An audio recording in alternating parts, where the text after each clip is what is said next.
Alright everybody, we're back in the Lexus. Haven't seen y'all in a while. Long time since I've given you a video, but today we got a good one. First, I want to say something. This car's been pretty good since I last did the coolant temperature sensor and the ECU swap. But alternator went out, so that costed me a little more. Coolant hose went out.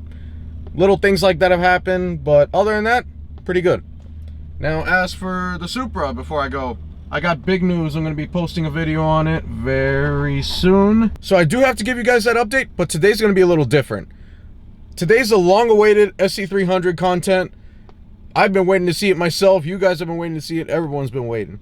But finally, we got a motor in, some parts, and we got a quick build video coming up. So I'm heading over to Edison's place, and we're going to get to work on that car.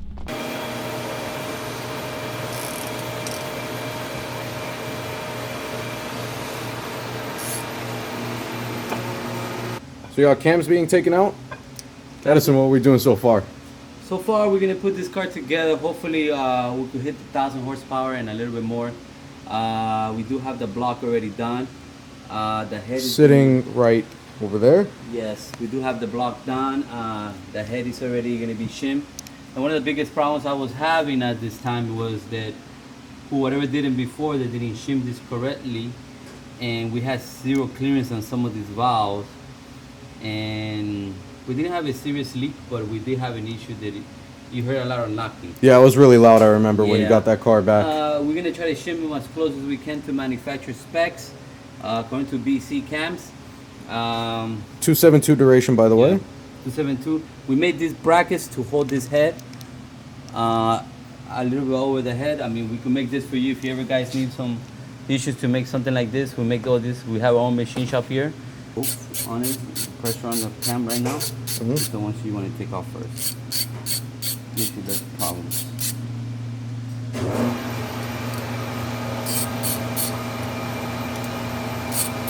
This is already shimmed correctly, man. Oh, this cam's already good? Yeah, this cam, both of them are good already. I shimmed it last night. Oh, okay. I cut all the shim buckets last night, you know. Everything out in the exact order it came out. Hope you guys can tell the difference between the intake and the exhaust. This is the intake. We'll have this for the cam sensor. The cam sensor is this, as you can know, or line up with that right there. Okay. This is the issue we're having. Where's my magnet? As you can see, this is Ferrara valves. This is shimless buckets. This is a size 50. The way to adjust this, either you cut the valve, as you can see the stamp of the valve there, or you cut the shim in here. One of the other ones you have to do to get the clearance that requires. I already have them all cut up. Some of them I cut the buckets. These all got cut up the valves, and these got cut up the buckets. Then we're gonna put this back on. This back on. Now, according to the procedures that we're gonna do here. And for the record, guys, this is the 2JZ manual, the repair manual that you can find online, find any PDF, print it, save it on your phone, do whatever you want. It really comes in handy while working on your car. The first step, we are gonna install the exhaust in that position, and the intake on that position. Right there, according to that. Simple. Now I told you to tighten it. It says temporarily tighten these bearings, bolts. Okay? Remember the ones they're asking you to. Alright. New seals, gaskets, everything for this motor too, of course. Then we're gonna install these bearings right now. It doesn't have to be completely all the way through. The way I do it is that I put all the caps, but I'm trying to do it like the manual says. I put all the caps on it, and then I tie them like they say they tie them. And that's it, instead of putting one cap and tying it. Just put them all, and then I gotta tie them all at one at a, like they say.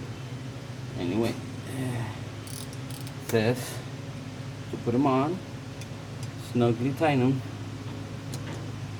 Right now you're not doing anything else except for like just guiding the cam. This time it says to put the seals on. I have grease on it. It already comes with grease, and we're pretty good with these. And then we're gonna install seals inside. One. This is the other one. Two. Perfect. We need to put RTV in this area. Then these are these caps. RTV is actually right here. If you guys are looking for the exact seal packing, this is it. I'm gonna install it on the glue.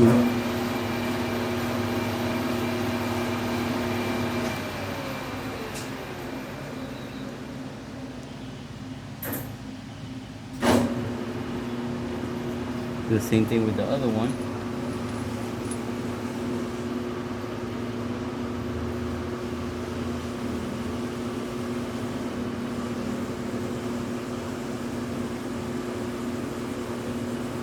I'm gonna leave it right there for now. I'm gonna install this one first. We got these, they're different. I don't know why.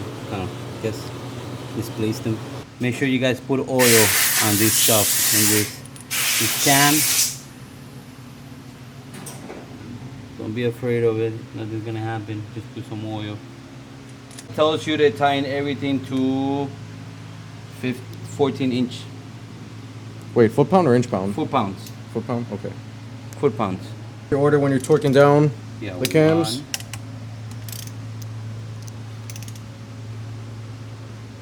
The third one. 1, 2, 3. The third one.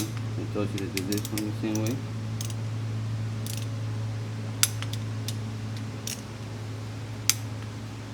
Okay. And the last 13 and 14.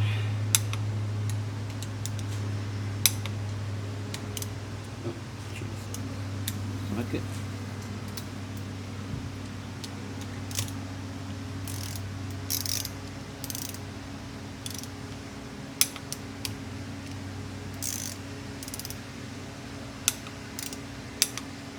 Okay. Next is going to tell you to rotate these, all of them to the top. Big adjustable wrench, moving to the top.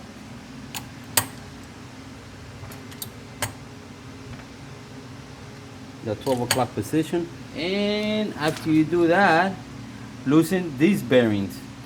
This on the back.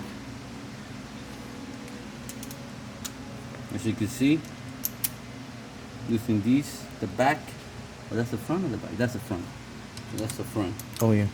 That's the front.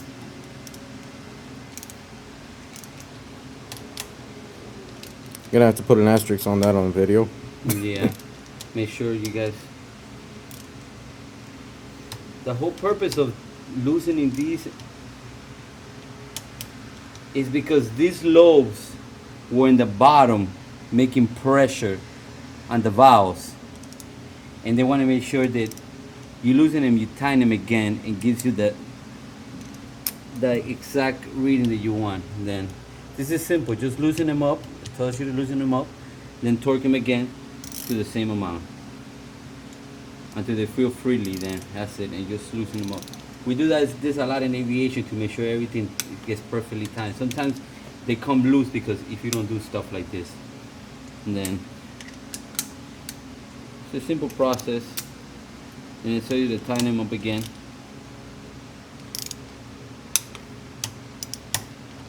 Because these lobes were giving pressure to these, and then maybe the 14 foot-pounds was not enough. It probably did it before, and sometimes it does. It might move a little bit more down.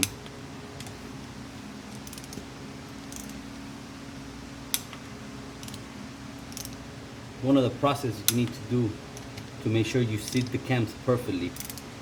More with these big cams on. Now, next step tells you to rotate them. Keep rotating them to that specific angle.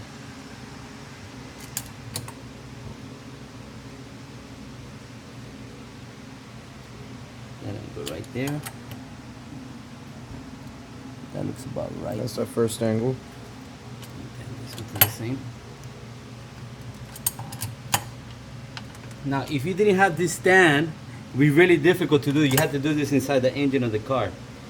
But since I got big cams, I cannot do this. Might have a damage. I have high compression pistons, and then it might have a damage. I might hit the valves against the piston.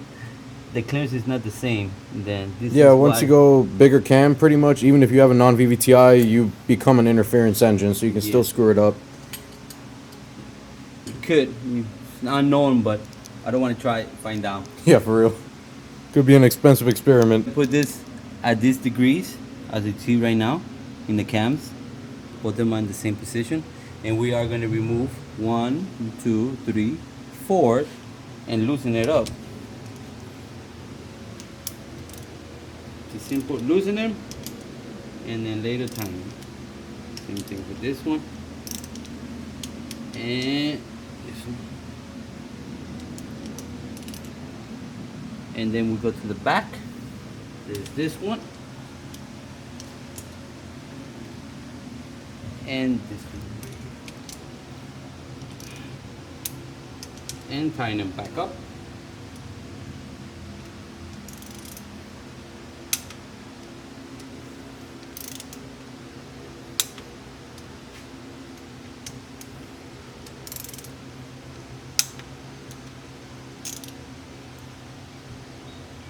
Move to the next step. That is this one.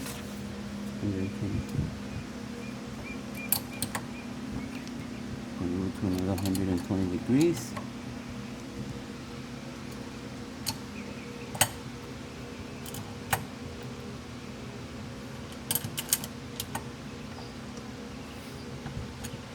Okay. And in this step, we are going to loosen the second one. 1, 2, 3. The third one, there is this one.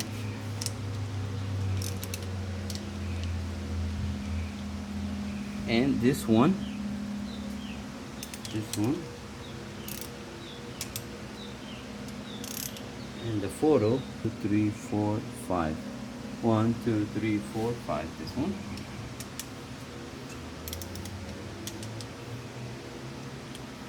And this is not very clear, but it's this one right there. The last one. That one right there? Yeah, the last one. Gotcha. Tighten it up again.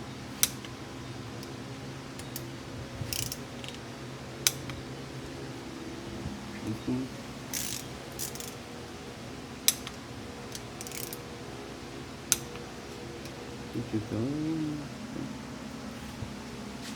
This one.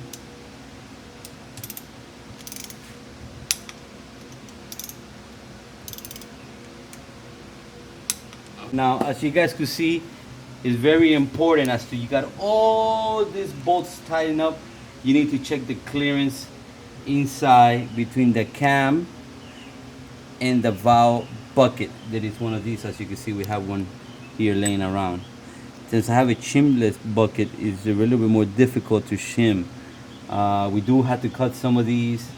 And for my exhaust, I want to be at between, exhaust is between 8 and 10. And then as you can see, we're gonna have a number 8 shim. And we're gonna be going through them. As you can see, we have a number 8,000 shims. And it should be between 8 and 10. Then we're gonna test the clearance. As you can see right there, it goes through, it goes through, and it goes through. And if you want to be more picky, then we'll go with a number 10. It goes perfectly through. It barely goes through. Then it's between 8 and 10. That could be a 9. And this goes through perfectly. It is a little bit tight already. Then you're gonna have to do specifically every process the same way for each one. And in the same thing you need to do for that intake. We're the testing intake right now. This size, as you can see, we have a 6,000, and this between 6 and 8 is the number that we want to shoot for. And then these are 6. This is about 6, 6, and you're gonna have to rotate the cam as you go along to test every individual one. Now, let me show you what happens. I mean, some of these are very tight clearances. You know, this one is working. This is a 4,000s. And what we do is that we're gonna grab one of these buckless shims, and unfortunately we are gonna have to cut the inside diameter here to make sure you have the clearance that it requires for you to do here. This is a machine shop chopper job, but unfortunately I have a machine shop in my house. And then you guys can come over here. Anyway, this is the next step. Individually, you would have to cut each individual bucket with a nice machine like this. And then, as you can see, we are going to set it up for us to have the clearance of 8 thousandths. We're going to be cutting that shim. We'll run the machine.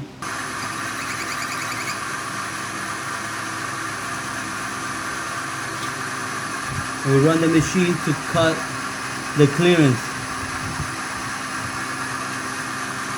We'll put it at 0 and we'll maintain here then how much are we going to be cutting. And then this is the height, the Z, and then that's what we're going to be cutting. The Z, we usually need like about 8 thousandths clearance, 6 to 8 thousandths. And that's it. Then we'll put it back on and retie it and do it again. It's so much fun. It takes such little time. So this is the process, and it might take a few hours or a day or so to complete it. If you have any other questions, let us know. Let us know to me or Kevin. We'll try to get back to you with information as soon as possible. Aside from all the head work being done to get the Lexus ready, we got this built block right here. As you guys can see, new pistons, rods of course underneath. Edison, what compression are you running? 10.5 to 1. 10.5 to 1. High compression pistons. Really gonna help spool that turbo up faster. Maybe some extra torque. Block's all nice and painted. And of course, mating that head to this after. And then it's just swapping into the car and maybe a few other steps. Wiseco pistons, as we said before, forgot to mention though, Carrillo rods underneath. And that brings me to a point, I gotta show you guys something I got for myself now. So nothing special here, but in this box, we got Carrillo rods with CP pistons on them, 9-to-1 compression. And so this is gonna be the start of all the parts that I gotta source for a new bottom end build on my 2JZ for the Supra. Just along these rods are about $1,800 new. Yep. And then this is a great thing. We just gonna go through it, clean them up, see how it looks. Maybe it does need pistons, maybe it doesn't, but just the rods alone, it was worth the time. As you can know, this block was built by Chris Gore. I gave him the parts, he built it all together. I want to say thank you. I mean, it took him a while, but he does a good job, fantastic work. He says this should be able to hold 1,400 horsepower. He wrote the clearance between the pistons that I need to have between the gasket and the head, and then plus 15. The stock gasket is 45, then just do the math. We have the gasket, and then you put it on.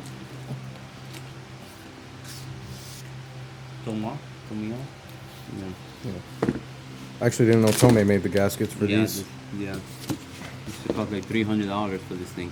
It's a beautiful looking gasket. Metal, right? Yeah, metal. And then this is the gasket for it, with the clearance that we need to. Because since it's high compression, you need to have a clearance. Make sure that the valves do not hit the piston. This is a free clearance head, but you have to be specifically correctly when you're doing this stuff. It's very intricate work to make the power. So of course with great power, great responsibility. Yeah, and that's why we got Chris Gore to help us with this block. He's a genius when it comes to making cars with power. He built me the block, and then we'll put it all together. Let me turn it around, you can see the bottom of the block. Okay, we'll be putting his social medias below for you guys to contact him if you need to build 2JZ. Edison and plenty of other people I know have also gotten their cars, their built motors done by Chris Gore. Yeah. So definitely contact him. It does have mains, rod pistons. This bad boy is gonna be bad when it comes out. Yep. And then Reliable and fast as hell. Everybody get smoked, dummy. Everybody get smoked, dummy. Yeah, look, I'm aiming straight for the jugular. Fuck it up, everybody finna talk what they want. Know that they saving the formula for me, but I talk a lot when I gotta be blunt. Ain't talking fast when I send it text out. Check the connection and lead the rest out. Speaking into this shit, got the best out. So I'm a medulla, look up with the truth, clap with the shit.